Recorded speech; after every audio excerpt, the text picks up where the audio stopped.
ما كنت بدعا من الرسل، الاحقاف 9، کہہ دیجئے میں کوئی نیا رسول نہیں ہوں. اور مثال ہے ابتدع فلان بدعتا، یعنی اس نے ایک ایسا طریقہ ایجاد کیا ہے جسے اس سے پہلے کسی نے نہیں کیا. ابتداء اور ایجاد کی دو قسمیں ہیں. عادات میں ابتداء اور ایجاد، جیسے نئی نئی ایجادات، مثلا گاڑی، کمپیوٹر، ان سب چیزوں کو بنانا، اور یہ جائز ہے اس لیے کہ عادات میں اصل اباحت ہے، یعنی مباح ہے، جائز ہے، ممنوع نہیں ہے. یعنی ہر چیز جائز ہے الا یہ کہ نص اسے ناجائز کہے. مثلا کوئی میوزیکل انسٹرومنٹ بنانا. نمبر 2، دین میں نئی چیز ایجاد کرنا یہ حرام ہے، یہ منع ہے، اس لیے کہ دین میں اصل توقیف ہے. توقیف کس سے ہے؟ وقف سے، روک دی گئی، یعنی وہیں پر سٹاپ کرنا ہوگا کیونکہ دین مکمل ہو چکا ہے، یعنی اللہ کی طرف سے ہے. رسول اللہ صلی اللہ علیہ وسلم نے ارشاد فرمایا، جس کسی نے ہمارے دین میں کسی ایسی نئی چیز کی ایجاد کی جو دین سے نہیں ہے تو وہ مردود ہے. من احدث فی امرنا ھذا ما لیس منہ فہو رد. بخاری اور مسلم. بدعت کی قسمیں. دین میں بدعت کی دو قسمیں. پہلی قسم ایسی بدعت جس کا تعلق قول اور اعتقاد سے ہے، یعنی عقیدے میں بدعت، جیسے جہمیہ، معتزلہ، رافضہ اور تمام گمراہ فرقوں کے اقوال اور اعتقادات. دوسری قسم عبادتوں میں بدعت، جیسے اللہ تعالیٰ کی پرستش غیر مشروع عبادت سے کرنا. غیر مشروع یعنی جسے شریعت نے نہیں بتایا، نہیں سکھایا. اور اس کی چند قسمیں ہیں، یعنی عبادت میں بدعت کی چند قسمیں. یعنی آپ یوں کہہ سکتے ہیں، نمبر 1 عقیدہ میں بدعت، اور نمبر 2 عبادات میں بدعت. کیونکہ عادات میں تو اس کی اجازت ہے ایز لانگ ایز وہ شریعت سے ٹکراتی نہیں. تو اعتقادی بدعت تو انشاءاللہ بعد میں دیکھیں گے، لیکن اب عبادات میں بدعت کی اقسام ہے یہ. ٹھیک. پہلی قسم نفس عبادت ہی بدعت ہو، جیسے کوئی ایسی عبادت ایجاد کر لی جائے جس کی شریعت میں کوئی بنیاد اور اصل نہ ہو. مثلا غیر مشروع نماز، غیر مشروع روزہ، یا غیر مشروع عیدیں جیسے عید میلاد وغیرہ. اب آپ دیکھیے کہ یہ جو غیر مشروع نماز ہے، اس کی کوئی مثال آپ کو معلوم ہے؟ قضاء عمری. اور رجب میں بھی ایک نماز ہوتی ہے صلاۃ الرغائب. رغائب جی، یعنی باقاعدہ نام کے ساتھ ایک نئی نماز کا اضافہ، اور اس کا طریقہ بھی مختلف، خود ساختہ، یعنی عام طریقے سے مختلف، یعنی مخصوص قسم کی صورتیں اور مخصوص تعداد میں پڑھنے کا حکم دیا جاتا ہے. اب یہ ساری نمازیں جو ہیں، نمازوں کی کتنی قسمیں، یعنی ایک تو فرض نماز ہے، ٹھیک ہے، اور پھر ان کے اوقات بھی مقرر ہیں، نبی صلی اللہ علیہ وسلم نے بتا دی. پھر یہ ہے کہ کچھ نوافل ہیں جیسے تہجد وغیرہ ہیں، فرض کے علاوہ جو نبی صلی اللہ علیہ وسلم سے مشروع ہیں، ثابت ہیں. کچھ ایسے ہیں کہ جو مثلا رمضان میں ادا کیے، بیسیکلی وہ بھی صلاۃ اللیل ہی ہے جس کو تراویح کہا جاتا ہے. پہلے حصے میں پڑھی جائے تو تراویح کہلاتی ہے، اور آخری حصے میں ہو تو تہجد کہلاتی ہے. اس کے علاوہ عید پر نماز پڑھنا، یا جمعہ کی نماز ہے، یا ضحیٰ ہے، یا استسقاء ہے، یا کسوف خسوف ہے، یہ تو ہیں مشروع نمازیں. لیکن اگر کوئی شخص ایسی نماز پڑھے جس کا کسی حدیث میں کوئی نام نہیں آیا، قرآن میں اس کا کوئی ذکر نہیں ہے، صحابہ نے ایسی کوئی نماز نہیں پڑھی، تو ایسی نماز پھر کیا ہو جائے گی؟ بدعت کہلائے گی، جو خود سے خود ہم نے اپنے اوپر لازم کر لی. دوسری قسم جو مشروع عبادت میں زیادتی کی شکل میں، یعنی ایک تو ہے کہ نئی نماز نکالنا، اور ایک یہ ہے کہ نماز کے اندر کوئی اضافہ کر لینا اپنی مرضی سے. نماز مشروع ہے، مثلا زور کی نماز ہے، لیکن 4 رکعتوں کی بجائے 5 پڑھنے شروع کر دینا. جیسے کوئی ظہر یا عصر کی نماز میں 5ویں رکعت زیادہ کر دے. تیسری قسم جو عبادت کی ادائیگی کے طریقوں میں ہو، ٹھیک ہے، طریقے میں کوئی خود ساختہ چیز شروع کر دینا، یعنی اسے غیر شرعی طریقے پر ادا کرے. جیسے مشروع اذکار اور دعائیں اجتماعی آواز اور خوش الحانی سے ادا کرنا، یعنی کٹھے راگ لگا کر دعا مانگنا، ایک تو یہ ہے نا کہ آپ کو سکھا دی جاتی ہے، لیکن وہ سیکھنا ہے، وہ مانگنا نہیں. لیکن اگر مانگنے کے لیے عبادت کے طور پر، ایک ہے تعلیم کے طور پر، وہ مختلف ہے.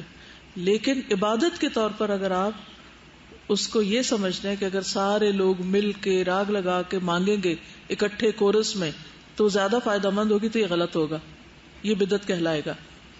اور جیسے اپنے آپ پر عبادت میں اتنی سختی برتنا کہ وہ سنت رسول صلی اللہ علیہ وسلم سے تجاوز کر جائے، یعنی آپ کی نماز سے آگے بڑھ جائے. چوتھی قسم، جو مشروع عبادت کسی ایسے وقت کی تخصیص کی شکل میں ہو جسے شریعت نے خاص نہ کیا ہو. جیسے 15 شعبان کی شب کو نماز اور دن کو روزے کے ساتھ مخصوص کر لینا، کیونکہ نماز اور روزے اصلاً مشروع ہیں، لیکن کسی وقت کے ساتھ خاص کرنے کے لیے دلیل کی ضرورت ہے. دینی نقطہ نظر سے بدعت کا حکم. دین میں ہر بدعت حرام اور باعث دلالت اور گمراہی ہے، اس لیے کہ رسول اللہ صلی اللہ علیہ وسلم کا فرمان ہے، دین کے اندر تمام نئی پیدا کی ہوئی چیزوں سے بچو، کیونکہ ہر نئی چیز بدعت ہے اور ہر بدعت گمراہی ہے. اور رسول اللہ صلی اللہ علیہ وسلم کے اس فرمان کی وجہ سے بھی کہ من احدث فی امرنا ھذا ما لیس منہ فہو رد، اس کا مطلب یہ ہے کہ عبادات اور اعتقادات میں بدعتیں حرام ہیں، لیکن یہ حرمت بدعت کی نوعیت کے اعتبار سے مختلف ہے. بعض بدعتیں صراحتاً کفر ہیں، اس کو شرک کہیں تو زیادہ بہتر ہے، جیسے صاحب قبر سے تقرب حاصل کرنے کے لیے قبروں کا طواف کرنا اور ان پر ذبیحے اور نذر و نیاز پیش کرنا، ان سے مرادیں مانگنا اور فریاد رسی کرنا، جیسے غالی قسم کے جہمیوں اور معتزلیوں کے اقوال. اور بعض بدعتیں وسائل شرک میں سے ہیں، جیسے قبروں پر عمارتیں تعمیر کرنا اور وہاں نماز پڑھنا اور دعائیں مانگنا. بعض بدعتیں فسق اعتقادی ہیں، جیسے خوارج، قدریہ اور مرجئہ کے اقوال اور شرعی دلیلوں کے مخالف ان کے اعتقادات. بعض بدعتیں معصیت و نافرمانی کی ہیں، جیسے شادی اور بیاہ سے کنارہ کشی اور دھوپ میں کھڑے ہو کر روزہ رکھنے کی بدعت. تو یہ مختلف درجے ہیں بدعتوں کے اندر بھی جو دلالت ہیں. ایک غلط فہمی کی اصلاح. جس نے بدعت کی تقسیم اچھی اور بری بدعت سے کی ہے، یعنی بدعہ حسنہ اور بدعہ سیئہ، وہ غلطی اور خطا پر ہے. اور رسول اللہ صلی اللہ علیہ وسلم کی حدیث فَإِنَّ كُلَّ بِدْعَةٍ ضَلَالَةٍ کے برخلاف ہے. حافظ ابن رجب نے اپنی کتاب جامع العلوم والحکم میں رسول اللہ صلی اللہ علیہ وسلم کے فرمان فَإِنَّ كُلَّ بِدْعَةٍ ضَلَالَةٍ کی تشریح کرتے ہوئے کہا ہے کہ آپ کا مذکورہ فرمان ان جامع کلمات میں سے ہے جن سے کوئی چیز خارج نہیں. وہ اصول دین میں ایک عظیم اصل ہے، یعنی یہ نہیں کہا کل بدعت ضلالہ ایکسپٹ فار دوز، یہ نہیں کوئی الگ نہیں کی، سب کی طرف ہے. کلو جب کہہ دیا تو بس سب آگے بیچ میں. اور رسول اللہ صلی اللہ علیہ وسلم کے فرمان من احدث فی امرنا ھذا ما لیس منہ فہو رد کے مشابہ ہے. لہذا جس نے بھی کوئی نئی چیز ایجاد کی اور دین کی طرف اس کی نسبت کی اور دین میں اس کی کوئی اصل مرجع نہیں ریفرنس نہیں ہے، لوٹ کے جائیں جس کی طرف کوئی سورس نہیں ہے اس کا، تو وہ گمراہی ہے اور دین اس سے بری اور الگ ہے، خواہ وہ اعتقادی مسائل ہوں یا ظاہری اور باطنی اعمال اور اقوال ہوں، کوئی بھی چیز ہو. اور بدعت حسنہ کہنے والوں کے پاس کوئی حجت اور دلیل نہیں ہے سوائے عمر رضی اللہ عنہ کے تراویح کے بارے میں اس قول کے کہ نعمت البدعۃ ھذہ، کیا ہی اچھی بدعت ہے. ان لوگوں کا کہنا یہ بھی ہے کہ بہت ساری چیزیں ایسی روح پذیر ہوئیں جن پر سلف نے کوئی نکیر نہیں کی، یعنی انکار نہیں کیا، جیسے کتابی شکل میں قرآن کریم کا جمع کرنا اور حدیث کی کتابت و تدوین، یا پھر مختلف علوم کی تدوین جیسے علم التجوید اور عقیدہ اور فقہ وغیرہ وغیرہ. یہ حضور صلی اللہ علیہ وسلم کے دور میں الگ کوئی چیز نہیں تھے. تو یہ عام طور پر لوگ بدعت کے جواز میں دو دلیلیں پیش کرتے ہیں. ایک تو یہ کہ حضرت عمر نے کہا تھا کہ نعمت البدعۃ ھذہ، اور دوسرے یہ کہ صحابہ نے بھی تو کئی نئی چیزیں بعد میں شروع کی تھی جو پہلے نہیں تھی، جن میں ان علوم کا ذکر آتا ہے. تو اب اس کی حقیقت کو دیکھتے ہیں کہ کیا ہے ان دونوں کا جواب. تو اس کا جواب یہ ہے کہ یہ چیزیں ایسی ہیں جن کی شریعت میں اصل ہے. کیسے؟ یہ نئی نہیں ہے.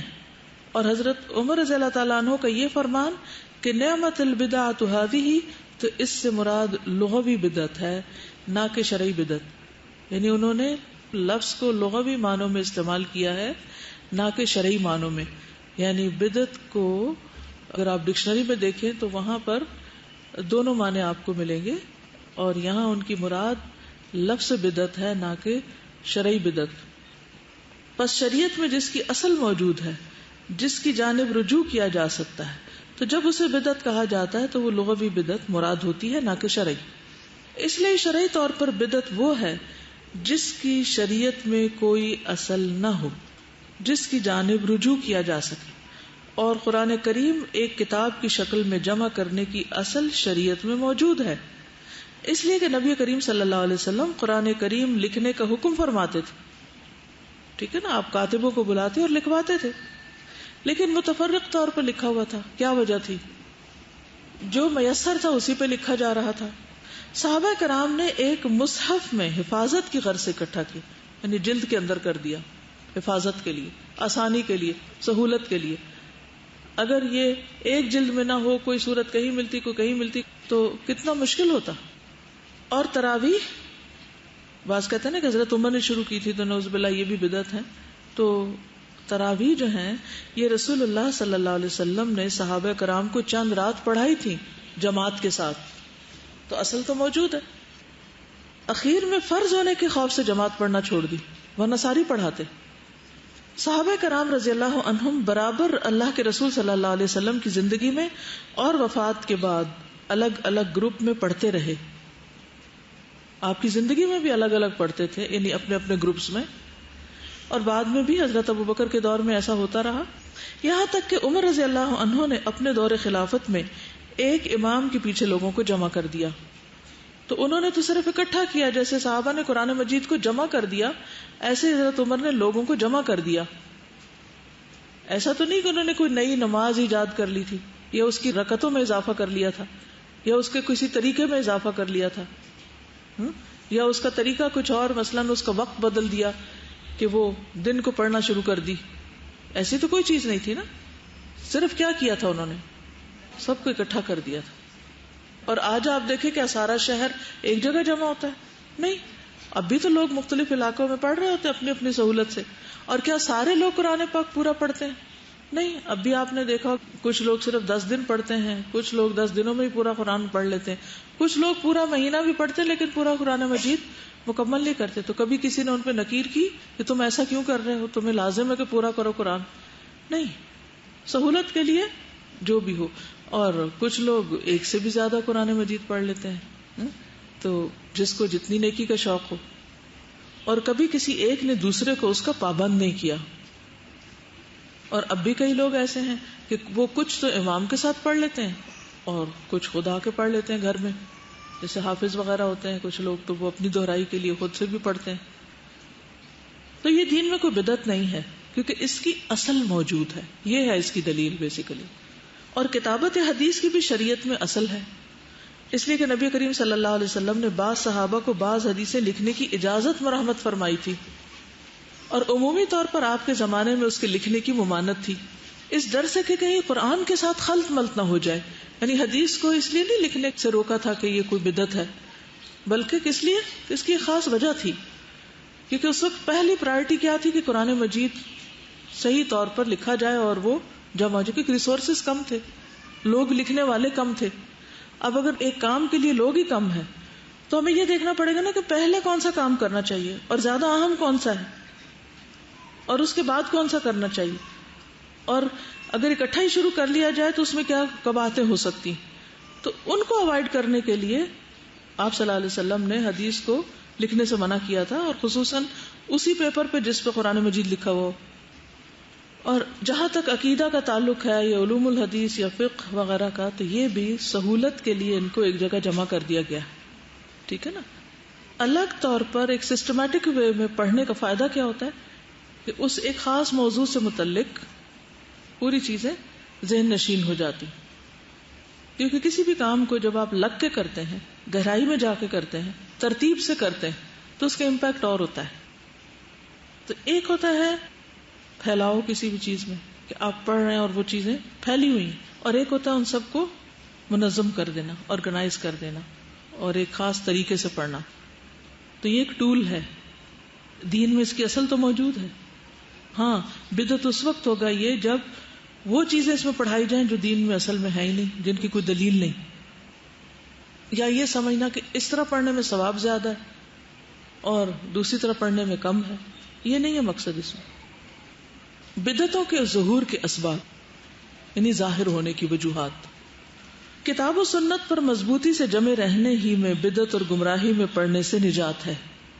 بچ کیسے سکتے ہیں بدعت سے؟ جب کیا کریں؟ قرآن و سنت کو مضبوط پکڑ لیں. اللہ تعالیٰ کا فرمان ہے وَأَنَّ هَذَا صِرَاطِي مُسْتَقِيمًا فَاتَّبِعُوهُ وَلَا تَتَّبِعُوا السُّبُلَ فَتَفَرَّقَ بِكُمْ عَنْ سَبِيلِهِ سورۃ الانعام 153. اور یہی میرا راستہ سیدھا ہے، اس کی پیروی کرو اور دیگر راستوں کی پیروی نہ کرو جو تمہیں اس کے راستے سے جدا کر دے. نبی کریم صلی اللہ علیہ وسلم نے اس کو عبداللہ بن مسعود رضی اللہ عنہ کی روایت میں واضح کر دیا ہے. آپ نے فرمایا رسول اللہ صلی اللہ علیہ وسلم نے ہمارے سامنے ایک لکیر کھینچی اور فرمایا کہ یہ اللہ کا راستہ ہے، اسٹریٹ پاتھ. پھر اس کے دائیں اور بائیں چند لکیریں کھینچی اور فرمایا یہ بہت سارے راستے ہیں اور ان میں سے ہر ایک راستے پر شیطان ہے جو اپنی جانب بلا رہا ہے. پھر آپ نے یہی آیت تلاوت فرمائی وَأَنَّ هَذَا صِرَاطِي مُسْتَقِيمًا فَاتَّبِعُوهُ وَلَا تَتَّبِعُوا السُّبُلَ. سبل کون سے ہیں؟ جو اس کے دائیں بائیں جا رہے ہیں، ڈائیورجنس. فَتَفَرَّقَ بِكُمْ عَنْ سَبِيلِهِ وہ تم کو اصل راستے سے دور لے جائیں گے. بس جو بھی کتاب و سنت سے روگردانی کرے گا تو اسے گمراہ کن راستے اور نئی بدعتیں اپنی جانب کھینچ لیں گی. کس کو؟ جو کتاب و سنت سے دور ہوگا اس کو بدعتیں اپنی طرف کھینچ لیں گی، اٹریکٹ کریں گی. اگر ہمارے معاشرے میں بہت سی بدعتیں ہیں تو اس کی بنیادی وجہ کیا ہے؟ کیونکہ اصل دین سامنے نہیں ہے ان کے، تو وہ پھر اور چیزوں کو دین سمجھ کے اختیار کر لیتے ہیں، اپنا لیتے ہیں. بدعتوں کے ظہور کے اسباب مندرجہ ذیل ہیں. پہلا سبب دینی احکام سے لا علمی اور جہالت. جو زمانہ گزرتا گیا اور لوگ آثار رسالت سے دور ہوتے گئے، علم کم ہوتا رہا اور جہالت عام ہوتی گئی، جیسا کہ اس کی خبر نبی صلی اللہ علیہ وسلم نے اپنی اس حدیث میں دی ہے تم میں سے زندہ رہنے والا شخص بہت سارے اختلافات دیکھے گا، ابو داؤد اور ترمذی. اور اپنے اس فرمان میں بھی کہ اللہ تعالیٰ علم بندوں سے چھین کر نہیں ختم کرے گا بلکہ علماء کو ختم کر کے علم ختم کرے گا، یہاں تک کہ جب کسی عالم کو زندہ نہیں چھوڑے گا تو لوگ جاہلوں کو رؤسا بنا لیں گے اور یہ لوگ مسئلہ پوچھنے پر بغیر علم کے فتویٰ دیں گے تو خود بھی گمراہ ہوں گے اور دوسروں کو بھی گمراہ کریں گے. جامع بیان العلم و فضل.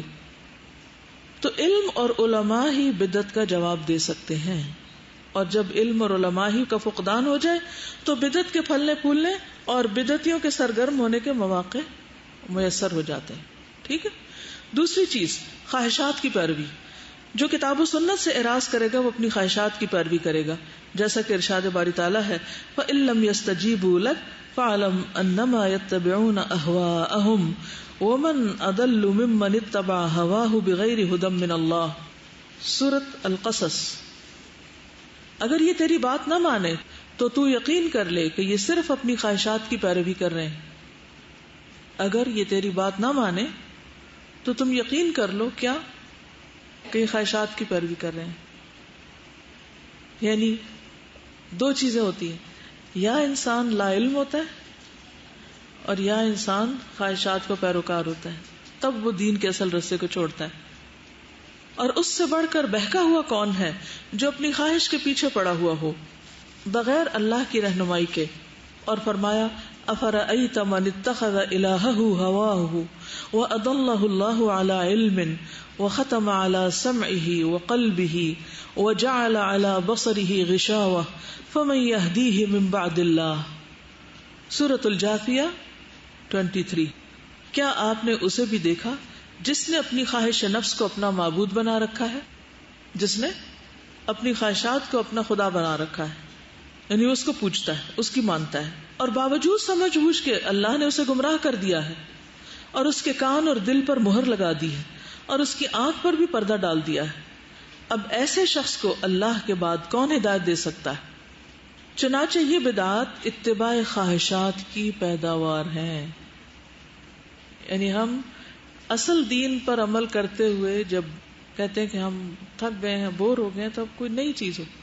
یعنی انسان ہر چیز میں جدت چاہتا ہے، لباس میں جدت، کھانوں میں جدت، رہن سہن کے عادات اور اطوار میں جدت. تو وہ کیا چاہتا ہے کہ دین میں بھی کوئی جدت ہو. تو اس جدت پسندی کی وجہ سے، اور جدت پسندی کی کبھی وجہ کیا ہوتی ہے؟ صرف ضرورت نہیں ہوتی، خواہش نفس ہوتی ہے، بس دل یہ کہہ رہا ہے، اس کے علاوہ کوئی وجہ نہیں ہوتی. تیسرا سبب، مخصوص لوگوں کی رائے کے لیے تعصب برتنا، کسی کی رائے کی طرفداری کرنا. یعنی آپ ایک خاص پرٹیکولر اسکول آف تھاٹ کو فالو کرنا چاہتے ہیں اور اسی کے پیچھے جانا چاہتے ہیں، تو پھر سم ٹائم آپ کے سامنے اصل دین آ بھی جائے، اصل بات آ بھی جائے، تو آپ صرف اس لیے نہیں لیتے کہ نہیں مجھے اصل میں فلاں رستہ اختیار کرنا ہے. کسی کی رائے کی طرفداری کرنا یہ انسان اور دلیل کی پیروی اور معرفت حق کے درمیان بہت بڑی رکاوٹ ہے. اللہ تعالیٰ کا فرمان ہے وَإِذَا قِيلَ لَهُمُ اتَّبِعُوا مَا أَنزَلَ اللَّهُ قَالُوا بَلْ نَتَّبِعُ مَا أَلْفَيْنَا عَلَيْهِ آبَاءَنَا سورۃ البقرہ 170. اور ان سے جب کہا جاتا ہے کہ اللہ تعالیٰ کی اتاری ہوئی کتاب کی تابعداری کرو، تو جواب دیتے ہیں کہ ہم تو اس طریقے کی پیروی کریں گے جس پر ہم نے اپنے باپ دادا کو پایا ہے. اور آج کل یہی حالت متعصبین کی، یعنی جو باعث لوگ ہیں، جب انہیں کتاب و سنت کی پیروی اور ان دونوں کی مخالف چیزوں کو چھوڑنے کے لیے کہا جاتا ہے، یعنی جو کتاب و سنت کے اگینسٹ جا رہی ہوں، تو یہ اپنے مذاہب، مشائخ اور آباء و اجداد کو دلیل بناتے اور حجت کے طور پر پیش کرتے ہیں. کیا کہتے ہیں؟ ہم یہ اس لیے کر رہے ہیں کیونکہ ہمارے امام صاحب یہی کہتے ہیں، یا ہمارے ماں باپ یہ کہتے تھے، تو کیا خیال ہے ہمارے امام صاحب یا ہمارے ماں باپ، ان کو کچھ سمجھ نہیں تھی. بات یہ ہے کہ کیا امام اور والدین معصوم عن الخطا ہیں؟ ان سے غلطی نہیں ہو سکتی، لیکن معصوم کون ہے؟ انبیاء، نبی صلی اللہ علیہ وسلم. اور کتاب اللہ تو ہے ہی ہر شک و شبہ سے پاک، لا ریب فیہ. تو خالص چشمے سے پانی پینے کی بجائے وہ کیا کرتے ہیں؟ ادھر ادھر سے سہولت کے لیے جو اس کی شاخیں نکلی ہوئی ہیں اس میں سے لے لیتے ہیں، خواہ وہ دوسرے درجے کا ہو. تو نبی صلی اللہ علیہ وسلم نے اپنی امت کو بدعت سے خبردار کر دیا تھا کہ ایسا ہوگا، لوگ نئی باتیں نکالیں گے اور تمہیں اس سے ہوشیار رہنا ہے. مسند احمد میں آتا ہے رسول اللہ صلی اللہ علیہ وسلم نے فرمایا، میرے بعد حکومت کی باغ ڈور کچھ ایسے لوگوں کے ہاتھ میں بھی آئے گی جو سنت کو مٹا دیں گے اور بدعت کو فروغ دیں گے اور نماز کو اس کے وقت مقررہ سے ہٹا دیں گے.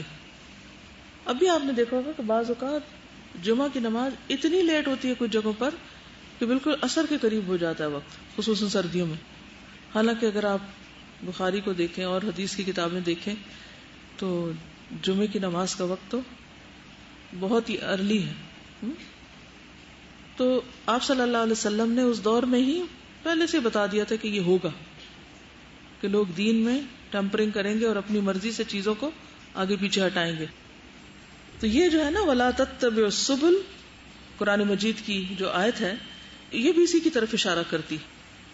فَتَفَرَّقَ بِكُمْ عَنْ سَبِيلِهِ ذَلِكُمْ وَصَّاكُمْ بِهِ لَعَلَّكُمْ تَتَّقُونَ. اس چیز کی تم کو وصیت کی جاتی، تاکید کی جاتی ہے کہ اگر تم اصل سے ہٹے اور شاخوں میں پڑ گئے، ادھر ادھر دوسرے رستوں پہ نکل گئے، تو تمہیں اصل سے جدا کر دیں گے. تو تتبع السبل میں مجاہد کہتے ہیں کہ یہ کیا ہے؟ البدع والشبہات، بدعات اور شبہات ہیں. پھر اسی طرح یہ ہے کہ ہر طرح کی بدعت سے منع کیا گیا ہے. عادات کی بات نہیں کر رہی میں، دین میں ہر طرح کی بدعت، یہ بھی یاد رکھیے، دین میں بدعت، عادات میں بدعت نہیں. نبی صلی اللہ علیہ وسلم نے فرمایا، جو شخص تم میں سے میرے بعد زندہ رہے گا تو عنقریب وہ بہت زیادہ اختلافات دیکھے گا. بس تم پر لازم ہے کہ تم میری سنت اور خلفائے راشدین میں جو ہدایت یافتہ ہیں ان کی سنت کو پکڑے رہو اور اسے ڈاڑھوں سے مضبوط پکڑ کر رکھو، اور دین میں نئے امور نکالنے سے بچتے رہو، کیونکہ ہر نئی چیز بدعت ہے اور ہر بدعت گمراہی ہے. ابن عمر کہتے ہیں ہر بدعت گمراہی ہے، خواہ لوگ اسے نیکی سمجھیں، یعنی خواہ اسے لوگ نیکی کا کام سمجھ کے کر رہے ہوں، لیکن بظاہر نیکی نظر آنے والی چیز بھی گمراہی ہے. یہی تو بدعت کی زیادہ مشکل بات ہے. دیکھیے شرک بھی پہچانا جاتا ہے بعض اوقات بہت جلدی، کفر بھی پہچانا جاتا ہے، لیکن بعض اوقات بدعات کی پہچان بھی نہیں ہوتی اور غیر محسوس طریقے سے انسان ان میں جا پڑتا ہے کیونکہ ان کی ظاہری شکل دین کی سی ہوتی ہے۔ نبی صلی اللہ علیہ وسلم نے فرمایا جب میں تم سے کوئی حدیث بیان کیا کروں تو اس میں مزید اضافہ نہ کیا کرو، تو یہ اضافہ بھی پھر کیا ہوگا؟ بدعت، یعنی اپنے پاس سے اس کے الفاظ مت بڑھایا کرو۔ تو اس معاملے میں جو احادیث کے ترجمے ہیں نا، ان میں بھی احتیاط برتنی چاہیے۔ بعض لوگ ترجمہ کرتے ہوئے کسٹمائز کرتے کرتے کچھ سے کچھ بنا دیتے ہیں، کہیں سے کہیں کھینچ لے جاتے ہیں۔ تو طریقہ کیا ہونا چاہیے کہ جیسے عربک ٹیکسٹ ہے اس کے مطابق ترجمہ، اس کو ایز اٹ از پڑھ کے پھر اس کے بعد آپ اس کی وضاحت میں اگر کچھ کہنا چاہیں تو کہیں، لیکن اصل میں اضافہ نہیں کرنا آپ کو، یا اس کو اپنے مرضی کے معنی نہیں پہنانے، کانٹیکسٹ میں ہی لینا ہے۔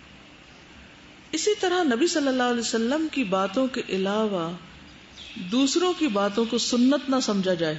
سنت کا کیا معنی بتایا تھا؟ طریقہ۔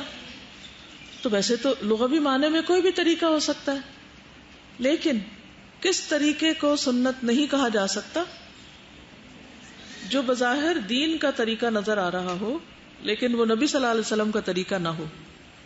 نبی صلی اللہ علیہ وسلم نے فرمایا میرے بعد ایک قوم یا مختلف حکمران ہوں گے جو میری سنت پر عمل نہیں کریں گے اور میری سیرت کے علاوہ کوئی اور سیرت اختیار کریں گے، تو ان کے بعض امور کو اچھا سمجھے گا اور بعض کو برا، یعنی بعض چیزیں ان کی سنت کے مطابق نہیں ہوگی لیکن تم ان کو اپریشیٹ کرو گے، کیونکہ سنت کا علم ایک تو بعض اوقات نہیں ہوتا، اور دوسرا یہ ہے کہ بعض اوقات جب کوئی حکمران یا کوئی انفلوئنشل شخص کوئی ایسا کام کر رہا ہوتا ہے تو انسان کہتا ہے یہ تو بہت سمجھدار ہے، یہ کر رہا ہے تو ٹھیک ہی کر رہا ہوگا، اس لیے اس کے طریقے کی پیروی کر لو، یہاں سے بگاڑ آ جاتا ہے۔ پھر تو اس جہالت سے بھی بچنا چاہیے اور دعا مانگنی چاہیے کہ اللہ ہمیں چیزوں کی حقیقت جیسی وہ ہے ویسی ہی دکھا، اور کہیں بھی اپنے نفس کی خواہش یا کسی اور کی کوئی ایسی چیز جو دین نہ ہو اور اسے ہم دین سمجھ کے اختیار نہ کریں، اس سے ہمیں محفوظ رکھ کہ ہم اس کو دین سمجھ کے اختیار کریں جو اصل میں دین نہ ہو۔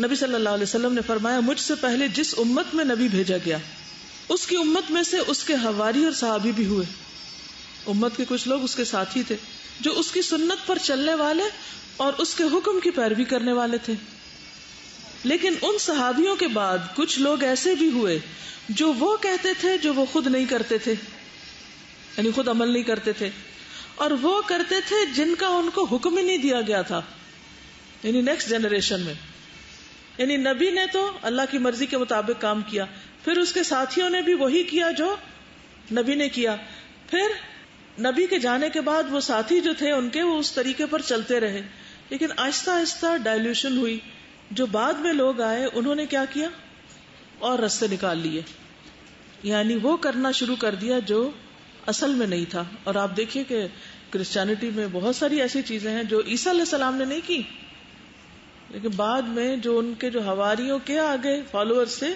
وہاں سے شروع ہوئی، انہوں نے یہ بدعتیں ایجاد کی۔ اصل دین میں کیسے بگاڑ آیا؟ لوگوں نے بگاڑ ڈالا نا، جنہوں نے دین کے نام پر غیر دین کو پیش کیا۔ تو جب بھی دین پڑھنے جائیں تو کیا پڑھیں، کس طرف کو جائیں، اس کی اصل کو دیکھیں، اگر اصل میں ہے تو ٹھیک ہے، اور اگر اصل میں نہیں تو کتنا بھی خوبصورت ہو ٹھیک نہیں، ٹھیک ہے نا؟ بات واضح ہوئی ہے یا نہیں؟ ابھی بھی ہوئی۔ فرمایا جس شخص نے ہاتھ سے ان کا مقابلہ کیا وہ بھی مومن تھا، جس نے زبان سے ان کا مقابلہ کیا وہ بھی مومن تھا، جس نے زبان سے جہاد کیا وہ بھی مومن تھا، اس کے علاوہ رائی دانے کے برابر بھی ایمان نہیں رہتا۔ تو اس سے کیا پتہ چلتا ہے کہ جو لوگ بدعت کر رہے ہوں ان کو ان کی بدعت سے روکنا چاہیے، اور اگر ہم بدعتوں کو دیکھ کر چپ رہے اور بدعتوں کو دیکھ کر ہمیں کوئی تکلیف ہی نہ ہو اور ہم منع نہ کریں تو اس کا کیا مطلب ہے؟ ہمارا ایمان نہ ہونے کے برابر، کیونکہ اگر ایمان ذرا سا بھی ہوگا نا، چنگاری اتنی بھی ہوگی نا، وہ کیا کرے گی؟ وہ شعلہ بن جائے گی، کبھی وہ بھڑک اٹھے گی۔ لیکن اگر چنگاری بجھ گئی ہے، ذرا رائی برابر بھی کچھ نہیں ہے باقی، تو اس سے تو کچھ خیر نہیں نکلنے والی پھر۔ اسی لیے یہ ایک مختصر سی کتاب ہے بدعت کیا ہے، یہ ام عبد منیب نے لکھی ہیں، خاتون، لیکن ماشاءاللہ ان کا قلم اتنا رواں ہے کہ انہوں نے لگتا ہے کچھ چھوڑا ہی نہیں، جو کچھ ہمارے معاشرے میں ہوتا ہے نا جس کی اصل دین میں کوئی نہیں، وہ انہوں نے مینشن کر دیا.